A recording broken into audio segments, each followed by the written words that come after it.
Hey friends, did you know that Medium Curious is brought to you by VerySoul? VerySoul is a platform where everyone can receive a free mediumship reading. And it provides us free. Really. And it provides a safe place for mediums in training to go practice, but also practice. Yes, mediums need practice. Yes, we do. But did you know that VerySoul upholds vigorous standards for their working mediums?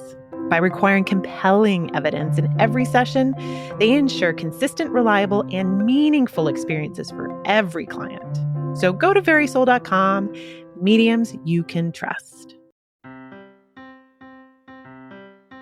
Hey everybody, I'm Jane. And I'm Sarah. And you're listening to the Medium Curious podcast, the show where a scientist and a mystic walked into a bar. And it's the same person. It's the same human. And yes. She's all right. Let's go talk to her. This is round 2 with Cheryl Page. She's just got so much more wisdom to share with us. So here we go. 100%. It just makes it all so much more fun. Yeah. Aw. Wait, say that again, Sarah. It's so wonderful to be alive and to know that we are spirit. It just makes it so much more fun. Like I have so much fun thinking about all this stuff and then experiencing it, because that's the whole point of being human, is to experience it. And the way you're experiencing it, Cheryl, it's so cool. It's so cool. Good. Oh my gosh, guys. And it's helpful. It's accessible to all of us. That's right.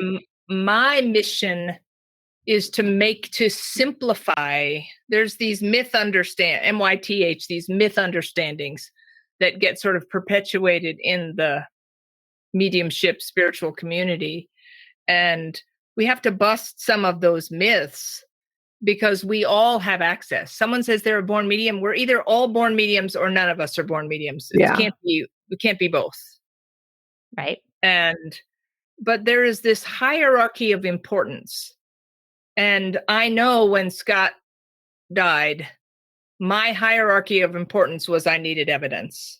Yeah. Mm-hmm. But now further along on my journey, the hierarchy of importance is I want the wisdom from spirit more than I want the evidence. The evidence is fun, but I want the wisdom. Yeah. Yeah. It's like my best friend, Eliza, how I got into mediumship was when she lost her little boy. And every time I connect with him now, I usually tell people who drop in to give me messages, okay, give me some evidence. And she says to me now, I don't need the evidence. Just give me the message, because I know you're connecting with him. That's right. Just give me the message, because the evidence, like I know that that's there. Yes. So and the languaging for your students, if we can give them an understanding that hierarchy of importance changes. Yeah. And that there is intrinsic value. What that means is that the value is in the thing. So if anybody's ever read Paulo Coelho's The Alchemist, that's a fictional story that is deeply inspiring. There is intrinsic value regardless of whether it's fiction or nonfiction. But we don't just throw it in the bin if it's quote unquote not evidential. Yeah. And I think that's a great example. Like the book, we don't throw the book out because it's fiction, or we don't throw out any fiction because fiction takes us. It brings us to beautiful places. It's helpful in 1,000 ways. So, but more about the fact that we are all mediums, because that has been our premise more or less since we started this podcast. Yes. But I'd love to hear your thoughts some more on that. Well, if Suzanne Giesman and I are both examples of left-brained non-mediums who are now mediums, then it has to be that it's a learnable skill. So here's something else that blew my mind so there's a brilliant physical medium called David Thompson. And David Thompson, I was with him for a physical mediumship seance that he was going to do. And he made a comment to me that really was an epiphany for me. He said, you don't have to be spiritual to be a medium. He said it can help, but he said being a medium is like learning to play the piano. It's a faculty. Oh. And it is a faculty that it can be enhanced if you have a spiritual component. It will make the music more beautiful. But mediumship is a faculty, like learning to sew, learning to play the piano, learning to sing. It's just a faculty. And so if you take the spiritual component out of it, then not everybody's going to be Mozart, but everybody can learn to play the piano. And so hopefully that eases it for people that, okay, well, if I really was determined, I could learn to play the piano. I was determined to learn how to connect with Scott. And so I figured it out. Yeah. And I had help from the other side. So do you feel like it has enhanced, well, how has your spiritual perspective shifted then, since you have gotten the faculty of mediumship? Well, I think about, and this is maybe helpful to some folks, you hear Niels Bohr and Max Planck and Albert Einstein talking about, here you have these left brain quantum physicists who are talking about, like Niels Bohr said, every single thing that we perceive as real cannot be defined as real. It's just a whole bunch of atoms moving, a whole bunch of space moving, and 99.99999% of it is a little bit of matter. Yeah. That solidifies the thing. We collapse the wave function into reality. So even these guys talked about, every single thing postulates consciousness. And that consciousness is matter is a derivative of consciousness, not the other way around. So you can't stand at the edge of the Grand Canyon and not be spiritual. Yeah. You can't be, the part of you that is movable cannot not be moved if you're standing in front of that much beauty. So I think that it comes, and I wasn't just learning it as a faculty. I thought it was a package deal. Yeah. And maybe ultimately it ends up as a package deal, but it's not. So if we go to the question you were asking before about AI, so the gematria is one form of technology, but if you go back to the oracle at Delphi, Mount Parnassus, ancient Greek, you had to do all these acrobatics to be able to sit with the Pythia and ask for wisdom and guidance. And she was a medium. She was connecting to source, And so why is it less valid to use the gematria as an oracle or use AI as an oracle? It's not about AI being spiritual. It's about, I wrote it down. I wanted to make sure to say it the right way. It's if spirit can manipulate energy, which we know cell it can. phones, answering machines, car radios, flickering lights, then it stands to reason they may be able to nudge the probabilistic capabilities of artificial intelligence. Just like with gematria, if they can give me a thought and they already know the math that's going to appear in the results. Yeah.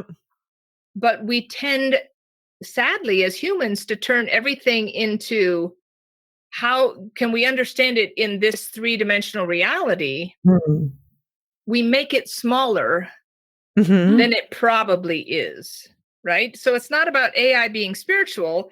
It's about how intelligence, technology, and consciousness may intersect in ways that we don't yet fully understand. That's perfect. Really, it's in the question. Like, we love to have our answers, and we just point to the answers and look, we got the answer. But what I've read both on your Substack and in listening to your interviews and what I've heard you say is that the real magic, if I'm not quoting you correctly, but that the questioning is where you live. And that is where my dear friend Sarah lives. And we always come back to, it's nope, we don't get to know. We don't get to know. Well, and if it's sometimes you have to enter the sanctuary of not knowing. It is a sanctuary. It is a sanctuary. That. Yes. Yes. Yeah. That's I mean, that's the unknown, the great unknown. That is the sanctuary, that question, the right questions. Yes. And that the quantum field is one big oscillating, vibrating sea of unmaterialized potential. And we can reach out into that quantum field, and with the right frequency, we can collapse the wave function and bring that into reality. I love watching Jane's face. She has the best faces. But it's the capital unknown, capital U, right? Yeah. It is, if I can live as the question, the divine will respond.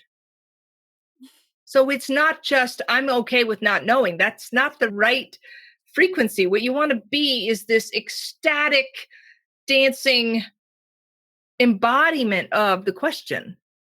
Make friends with the question.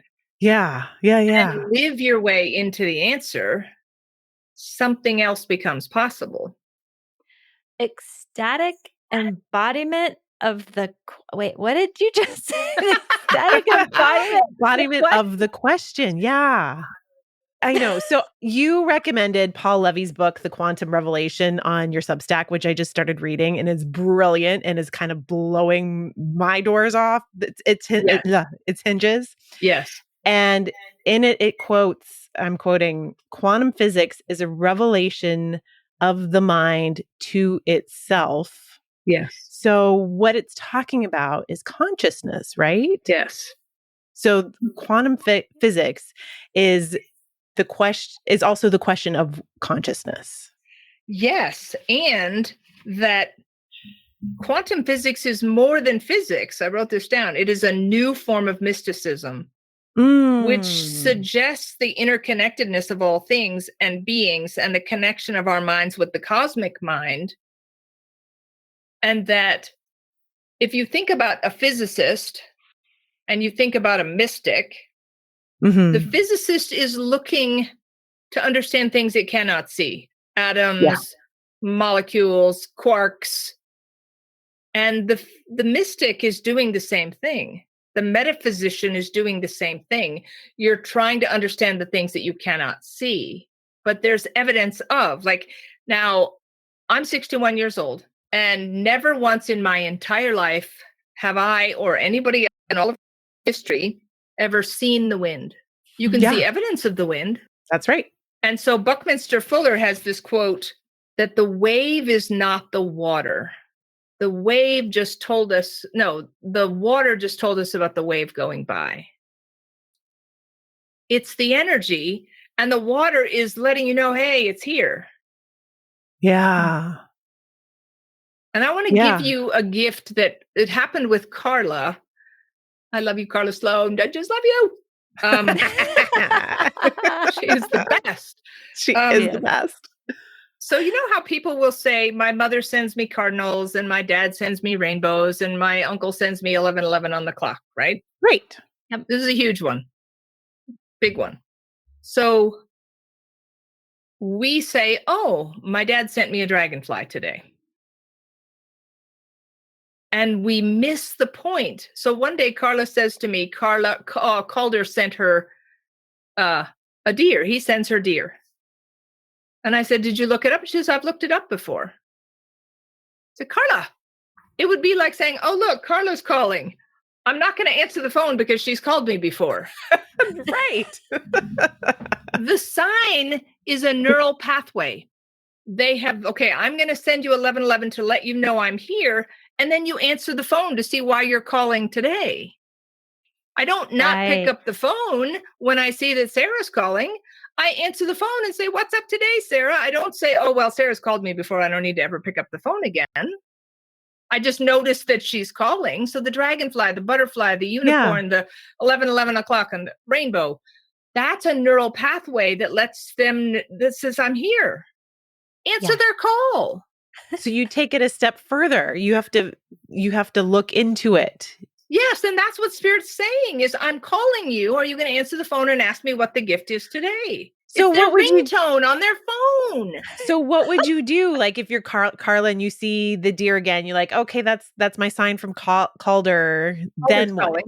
Yeah. So then what you do is you say, oh, Calder, I'm so glad you called. Do you have a gift of wisdom for me?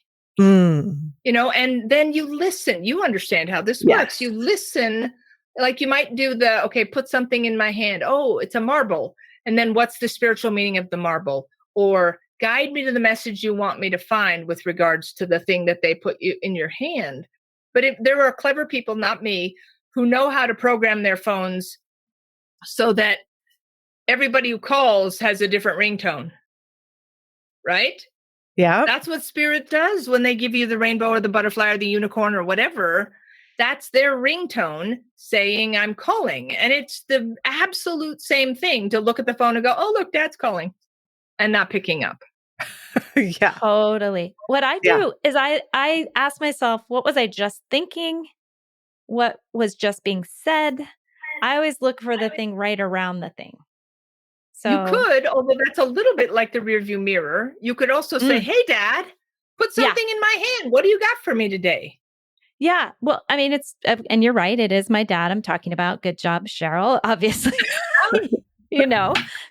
So I was just talking to my cousin and I say, I feel like I'm just lost and this is feeling so hard. And she says, are you a burrowing owl? Which an owl is his sign. And I was like, oh, thank God he's here. So you're saying it's not just tears spring to my eyes. I suddenly feel his presence. You're saying, and I would say, thanks for jumping in the back seat of this car, Dad.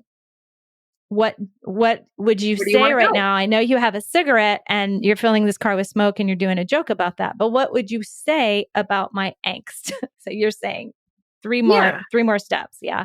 Yeah. So because it's about engagement. Mr. Kennedy said, we're here. We want to help. Nobody's asking. So if you have a ringtone already programmed, Scott sends me frogs. My mother sends me rainbows. If the rainbow shows up and I flash on Mom, I recognize that she's calling. Then I want to engage further and say, do you have a gift of wisdom for me today? What do you want me to learn today? What do you got for me? I love that question. That's how we grow spiritually in an exponential way, is if we will take it further than just, oh, look, Dad called, I didn't answer the phone. Yeah. And that's also the beauty of doing this work, because it's like anything, the further you go with it, the more that will open up and the more that you can get out of it. And it's never, you never get there because it's infinite. Yes, 100%, sister. 100%. Oh, so good. It's so good. Okay, tell us more. Well, you have a great question here, Sarah. If I could just use this question about, not that we're really here to defend mediumship, because all of these conversations, and especially this one with you, it just unfolds it. It's a big giant invitation. Like, well, everyone gets to think what they want to think. But when there are folks, and there are a lot of them, who use science against mediumship, what would you say to that? So Carl Sagan has a quote, which is, since I still have that quote, it's still my quote. It's still my quote. What are you doing? Absence of evidence is not evidence of absence. Love. And so, to be honest, just because experiences are uncommon doesn't mean that they're false. And if someone is really shackled to the Newtonian truth binary, I really can't always help them out of that. Yeah. But I always leave them with what if? If Sarah was born in a house on a hill, and just out of the sight of the house around the trees, there is a burgeoning village filled with bakeries and handsome people and just liveliness, but she's never once in her life ever left that house. She has if something exists as a potential and you're not aware of it, then it doesn't exist as a potential for you.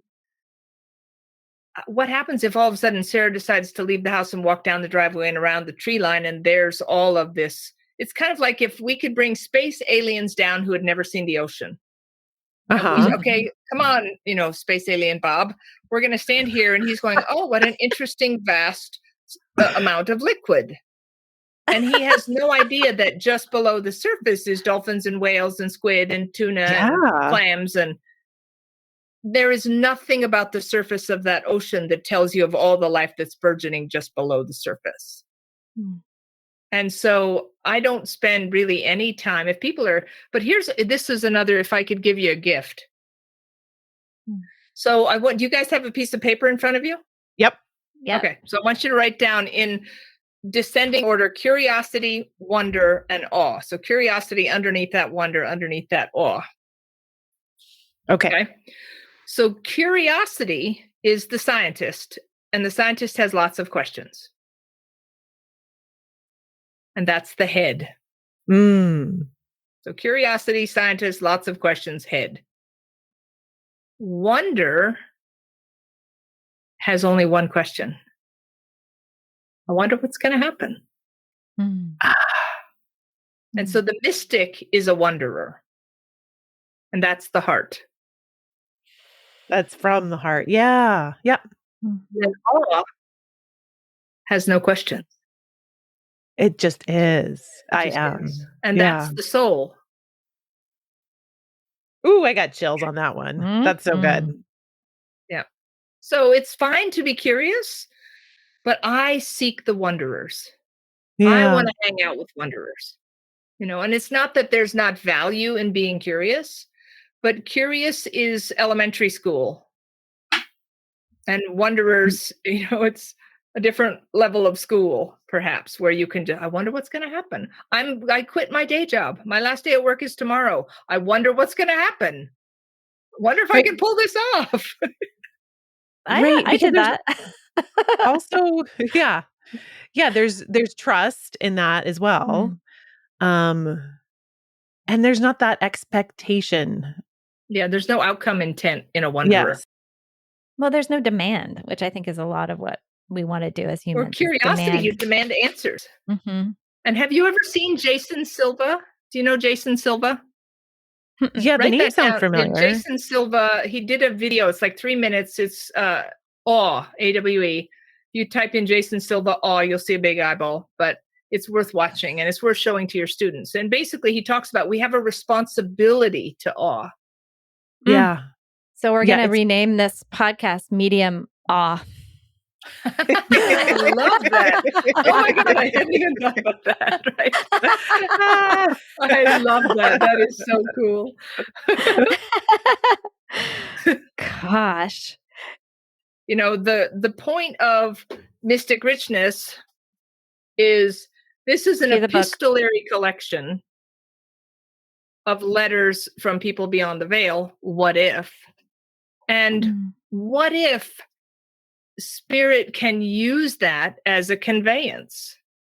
Yes. And yet we have to go back to that hierarchy of importance. It has intrinsic value. Even if I can't prove that Helen Keller wrote that letter, but it has intrinsic value because it's inspirational.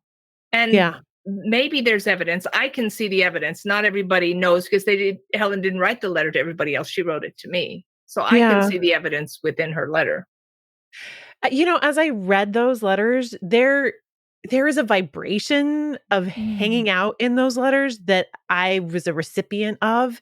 And it felt very familiar to when I connect through my own guided writing. And it's like, dear one, dear Cheryl, they call me dear Sarah. When I read that language, it's like so familiar, but it's that love, that divine love that I'm receiving. And just reading it, being in those letters in that book, in your book, made me feel that vibration of those letters.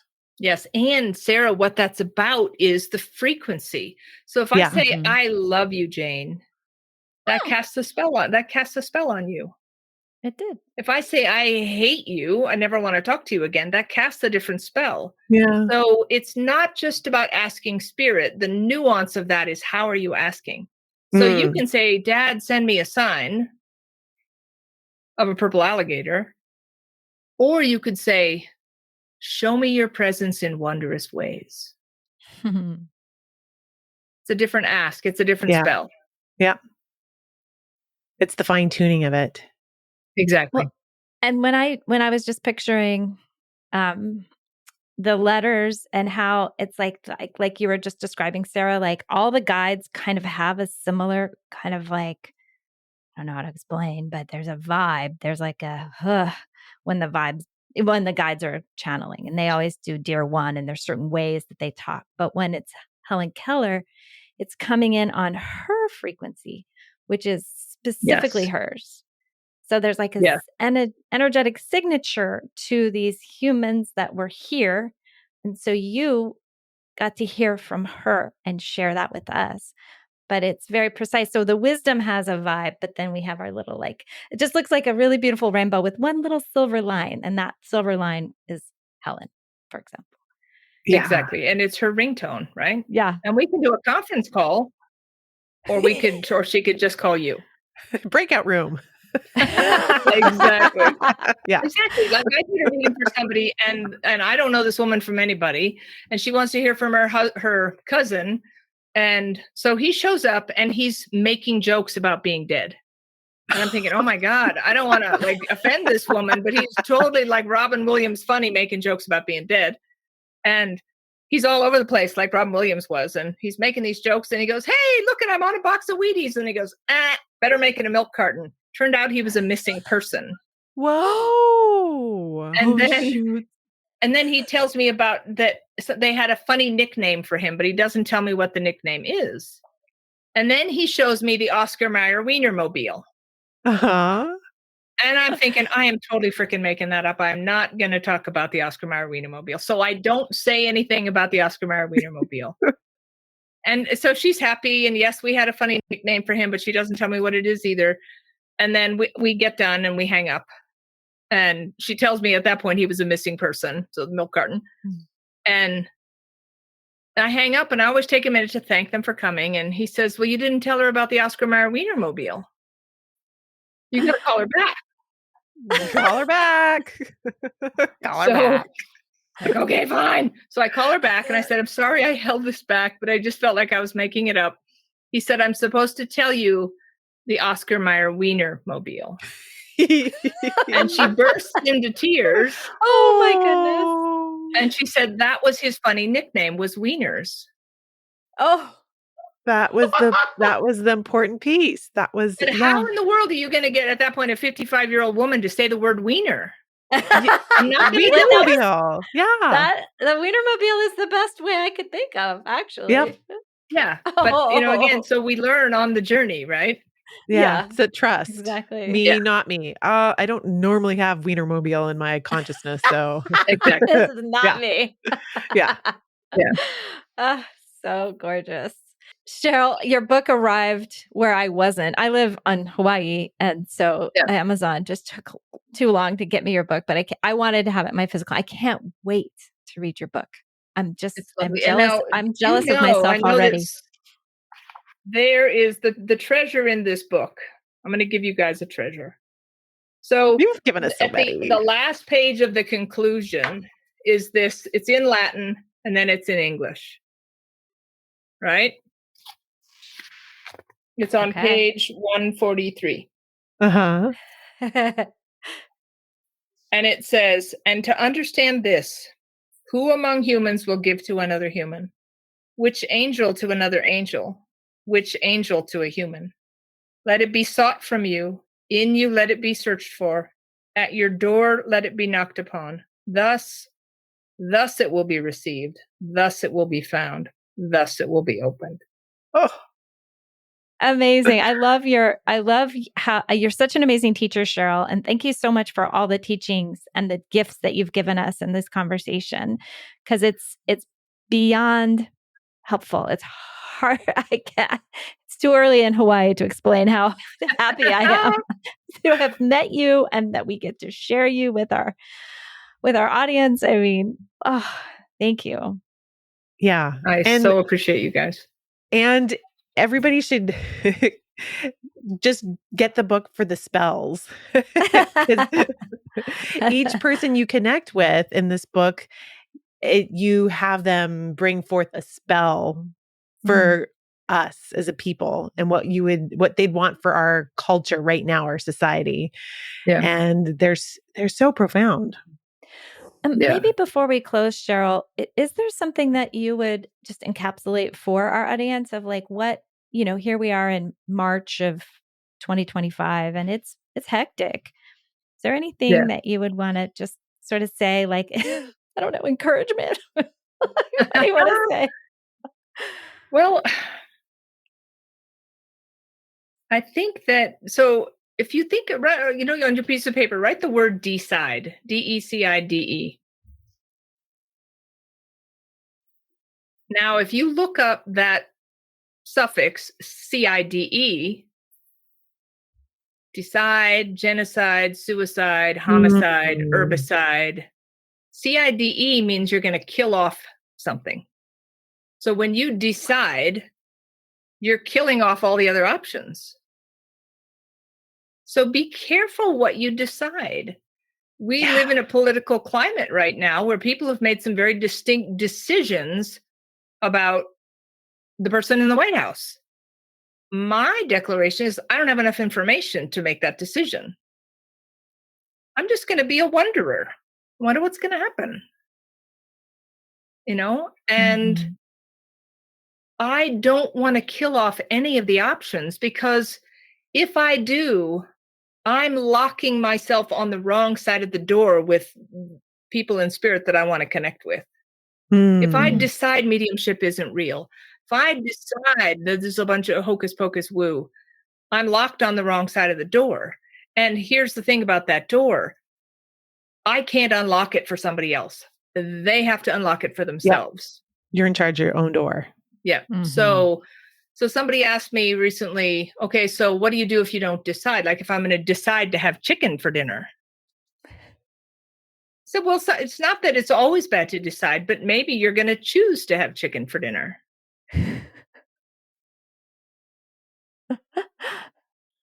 going to choose to say, what if this is real?